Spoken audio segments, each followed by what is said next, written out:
बिस्मिल्लाहिर्रहमानिर्रहीम। नाज़रीन अस्सलाम वालेकुम, मैं हूं इमरान वसीम। नाज़रीन, दो बड़ी अहम ख़बरें इस प्रोग्राम में आपके साथ हम शेयर करने जा रहे हैं। एक तो नया नेटवर्क है सहूलतकारी का, बानी तहरीक इंसाफ इमरान खान का। इस नेटवर्क से मुतल्लिक जो डिटेल्स हैं प्रोग्राम में आपके साथ हम शेयर करेंगे।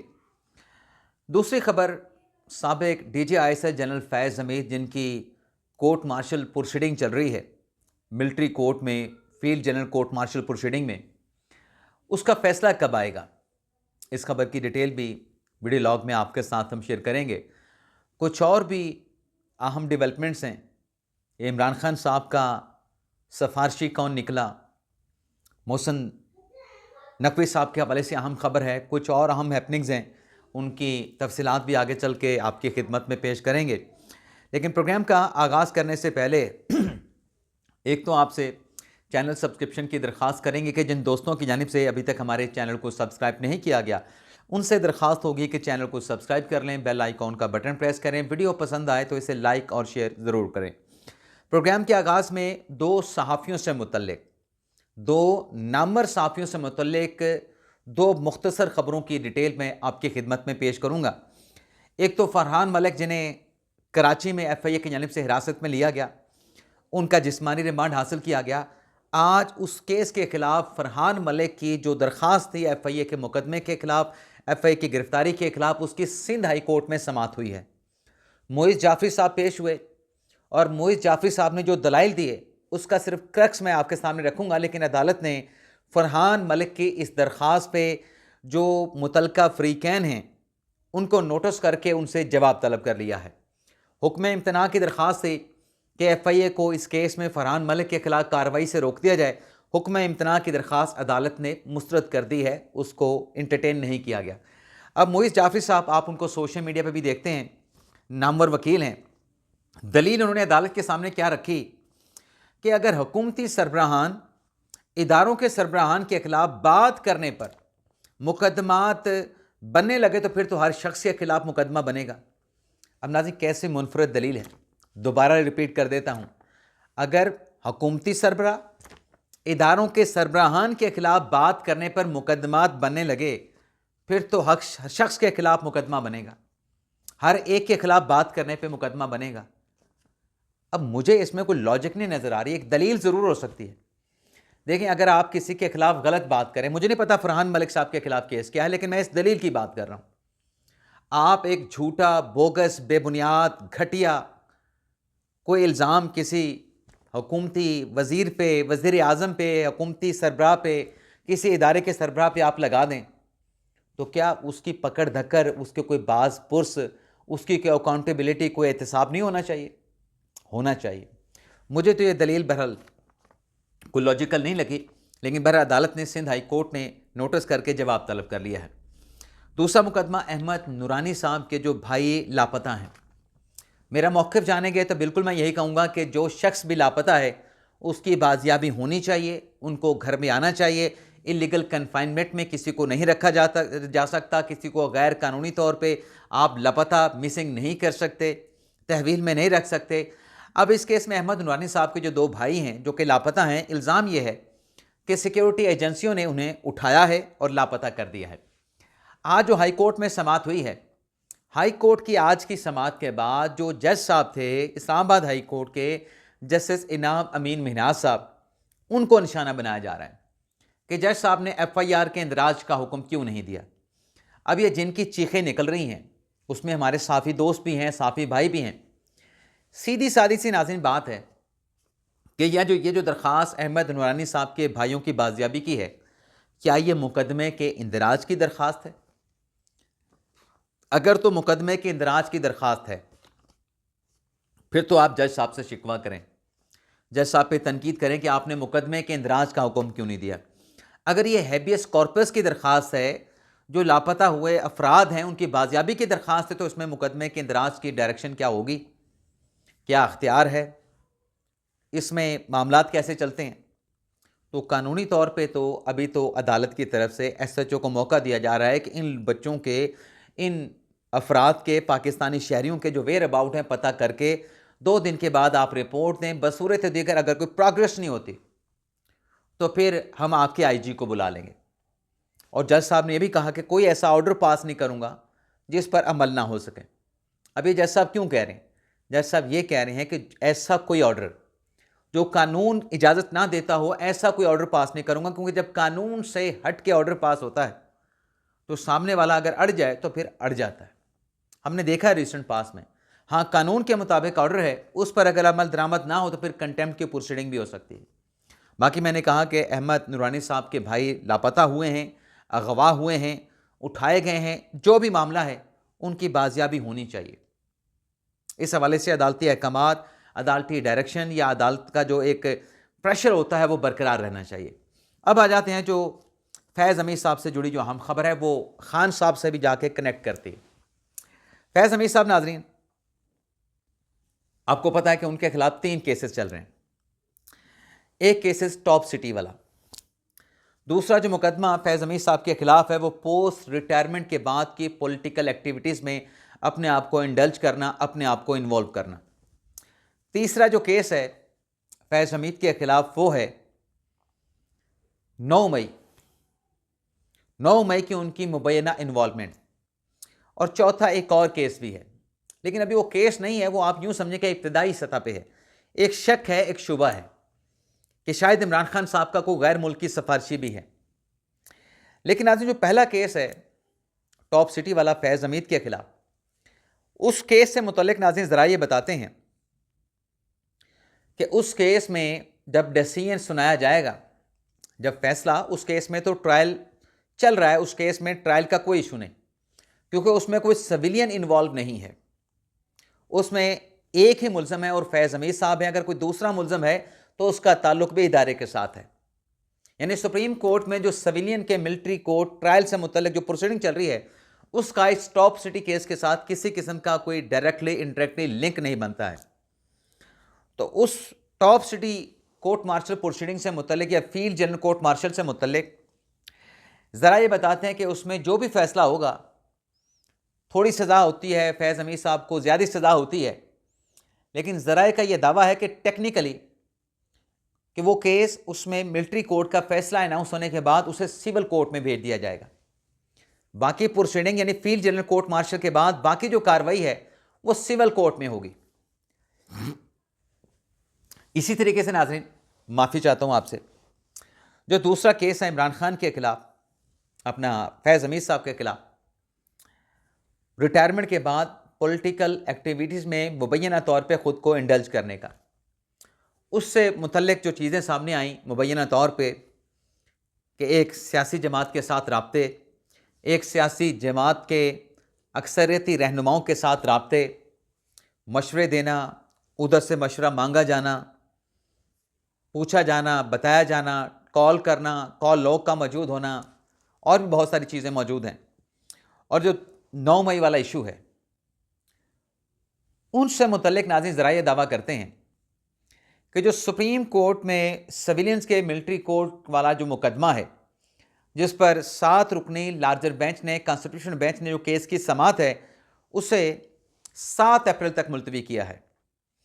तो ज़रा ये बताते हैं कि अब जो केस सुप्रीम कोर्ट में चल रहा है मिलिट्री ट्रायल वाला, मेरे नाज़रीन असेसमेंट के मुताबिक, मेरे एस्टीमेट के मुताबिक 7 अप्रैल से लेके कोई 7 अप्रैल, 8 अप्रैल, 9 अप्रैल, 10 और 11 अप्रैल तक या फिर 14-15 अप्रैल तक उस केस का फैसला आ सकता है। अब उस केस का जो फैसला है वो फैज़ हमीद के जो बाकी केसेस हैं, बाकी 2 केसेस, एक पोस्ट रिटायरमेंट वाला और दूसरा 9 मई वाला, उस फैसले का, सुप्रीम कोर्ट के 7 रुकनी बेंच के उस फैसले का इस कार्रवाई पर भी जो है वो असर पड़ेगा। तो ज़राए का ये दावा है कि जैसे ही सुप्रीम कोर्ट की तरफ से फैसला आएगा, उसके कुछ ही दिनों के बाद यहां पर जो दूसरा केस है फैज़ हमीद के खिलाफ मिलिट्री प्रोसीडिंग वाला, पोस्ट रिटायरमेंट वाला, उसमें भी फैसला सुना दिया जाएगा। और जो 9 मई वाला है उससे मुतल्लिक भी ज़राए का दावा है कि कोई बड़ी डेवलपमेंट हो सकती है।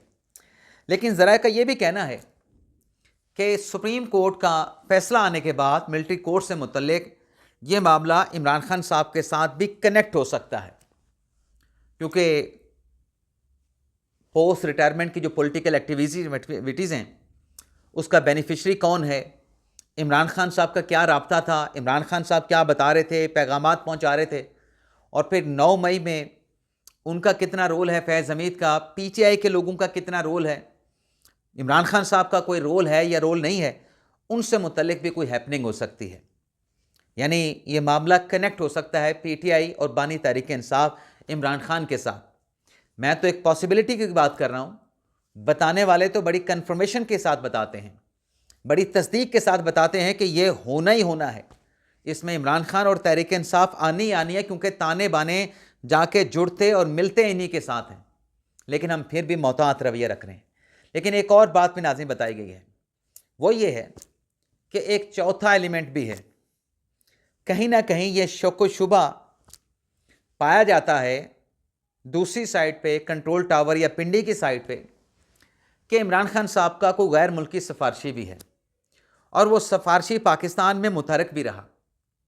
उसने कुछ मुलाकातें भी की कुछ नामवर शख्सियात के साथ, और जाके वहाँ पे बात भी की कि इमरान खान साहब पे हाथ हौला रखा जाए। लेकिन जिनसे मुलाकातें की उन्होंने कहा कि हमारा इस मामले से ना कोई लेना है ना कोई देना है, हमारा ना कोई ताल्लुक़ है ना कोई वास्ता है। तो आगे से जब रिएक्शन दिया गया, जिनसे बात करने का कहा गया उस गैर मुल्की सिफारशी को, तो दूसरी तरफ से कहा गया कि ये आपका काम नहीं है, आप इसमें ज़्यादा मुतहरिक ना हों, ज़्यादा भाग दौड़ करने की आपको ज़रूरत नहीं, और अगर हमारी तरफ से कोई बात आई तो फिर आपके लिए मुस्तकबिल के लिए मसाइल पैदा हो सकते हैं। आप पाकिस्तानी नहीं, आप गैर मुल्की हैं, अगर गैर पाकिस्तानी भी अगर ये हरकत करता उसके लिए भी मसाइल हो सकते हैं। आप बेशक गैर मुल्की हैं, आपके लिए ज़्यादा मसाइल पैदा होंगे। अब वो गैर मुल्की जो है वो ठंडा पड़ गया, उसने उन एक्टिविटीज़ को जो है वो तर्क कर दिया। लेकिन ना कहीं ये शक व शुबा पाया जाता है कि उस गैर मुल्की जो कि मुतहरिक था बानी तहरीक इंसाफ इमरान खान की सिफारशें लेके कि हाथ हौला रखें, इसके ऊपर इमरान खान पे हाथ हौला रखें, वो कहीं ना कहीं इस बात का शक व शुबा पाया जाता है कि पीटीआई के लोगों के साथ कनेक्टेड ना हो। तो इस पर भी कुछ ना कुछ जो है वो छानबीन की जा रही है। बाकी एक और ख़बर है इमरान खान साहब के सहूलतकारी के नेटवर्क के हवाले से, तो उससे मुतल्लिक नाजरीन चीज़ ये सामने आई है कि पाकिस्तान के दफ्तर ख़ारजा वाशिंगटन डीसी में एक सरकारी मुलाजम है, वज़ारत ख़ारजा का एक ऑफ़िसर है, वो अमेरिका में रह के वहाँ के जो अमेरिकन सहाफ़ी हैं उनके साथ जो है वो वेल कनेक्टेड है, और बताया गया है कि वो दफ्तर ख़ारजा का जो मुलाजम है वो वहाँ पे वाशिंगटन डीसी में रह के बानी तहरीक इंसाफ इमरान खान की सपोर्ट में वहाँ पे लॉबिंग करता है। अब सरकारी अफसर का काम नहीं कि किसी भी पॉलिटिकल लीडर को, चाहे वो नवाज शरीफ है, चाहे वो जरदारी है, चाहे इमरान खान है, चाहे कोई भी लीडर है, उसके लिए पॉलिटिकल लॉबिंग करने का किसी सरकारी अफसर का कोई काम नहीं। यही हमारे बानी पाकिस्तान कायद-ए-आज़म मोहम्मद अली जिन्ना का भी फरमान था। अब खबर ये चली है कि वो जो हमारा जो सफारतकार कह लें, जूनियर सफारतकार कह लें या दफ्तर ख़ारजा का मुलाजम कह लें, वो अमेरिकन सहाफ़ियों पे राब्ता करते, जिनके साथ उनका राब्ता है, एक तो उनसे ये कहता है कि बानी तहरीक इंसाफ इमरान खान साहब पे कॉलम लिखें, बिलखसूस तब जब किसी अमेरिकन कांग्रेसमैन की तरफ से या फिर कोई ट्वीट किया जाता है, कोई ख़त लिखा जाता है, उसके बाद फिर वो सहाफ़ियों के राब्ता करके कहता है कि इस चीज़ के ऊपर कॉलम लिखें, इसके ऊपर आप बात करें। और फिर ये भी पता चला है कि उस दफ्तर ख़ारजा के मुलाजम का पीटीआई के लोगों के साथ भी राब्ता है, और जो अमेरिकन महकमा दफ्तर ख़ारजा में जो सवालात होते हैं बानी तहरीक इंसाफ इमरान खान के लिए, कहा जाता है कि वो भी उसी की तरफ से फीड किए जाते हैं। अब ये नाज़रीन ख़बर दी है जहांज़ेब अली, मेरे पुराने कोलीग हैं, नया दौर में ये ख़बर शाया हुई है, और बड़े एथेंटिक सहाफ़ी हैं, बड़े मंजे हुए सहाफ़ी हैं, बड़े क्रेडिबल सहाफ़ी हैं, उन्होंने ये ख़बर दी है। अच्छा, इस खबर पे रिएक्शन लेने के लिए मैंने दफ्तर ख़ारजा से रब्ता किया है, अभी तक दफ्तर ख़ारजा की जानिब से इस खबर पे जो कि जहांज़ेब अली ने दी है, इस पर कोई रिस्पांस, कोई रिएक्शन नहीं दिया गया। एक तो नाज़रीन ये मामला भी है। इसके अलावा नाज़रीन आज जो इस्लामाबाद हाई कोर्ट में समाअत हुई, बानी तहरीक इंसाफ इमरान खान की मुलाकातों को बहाल कर दिया गया। इन मुलाकातों की बहाली के बाद नईम हैदर पंजोता साहब दौड़े दौड़े जो है वो अडयाला जेल पहुँचे, जाके लिस्ट दी, ये लिस्ट है, ये मंगल को मुलाकात करेंगे, जुमेरात को मुलाकात करेंगे। लेकिन नईम हैदर पंजोता साहब ये कहते हैं कि मेरी वो लिस्ट अडयाला जेल के हुकाम ने मुझसे नहीं ली। अब नईम हैदर पंजोता साहब जो बात कर रहे हैं कि मुझसे लिस्ट नहीं ली, इसकी दो वजूहत हो सकती हैं। एक तो यह है कि इंतज़ार पंजोता साहब को शायद जाना चाहिए था, कोऑर्डिनेटर तो वो हैं, जो SOPs बने हैं उसमें कोऑर्डिनेटर इंतज़ार पंजोता साहब हैं या फिर सलमान कमराले साहब हैं। दूसरी इसमें यह बात है कि क्या जो आज का ऑर्डर है, क्योंकि सरकारी इदारे उस वक्त तक अमल दरामद नहीं करते कोर्ट ऑर्डर पे जब तक रिटन ऑर्डर उन तक ना पहुंच जाए, तो ये भी हो सकता है कि जो नईम हैदर पंजोता साहब से जो मुलाकाती हैं, जो रुफ़का हैं, उनकी लिस्ट इसलिए ना ली गई हो कि जब तक इस्लामाबाद हाई कोर्ट का तहरीरी तौर पे ऑर्डर सामने ना आ जाए, आप लेके नहीं आते या हम तक पहुंच नहीं जाता, तब तक इस चीज़ को हम इंटरटेन नहीं कर सकते। तो ये वजह भी हो सकती है। इसके अलावा नाज़रीन, वज़ीर दाखिल मोहसिन नकवी साहब खामोशी उन्होंने तोड़ दी है। गोशा नशीनी में चले गए थे, खलवत में चले गए थे, बहरहाल मंजर आम से गायब थे। कल उनके दो बयानात सामने आए, आज एक और स्टेटमेंट मोहसिन नकवी साहब का सामने आया है।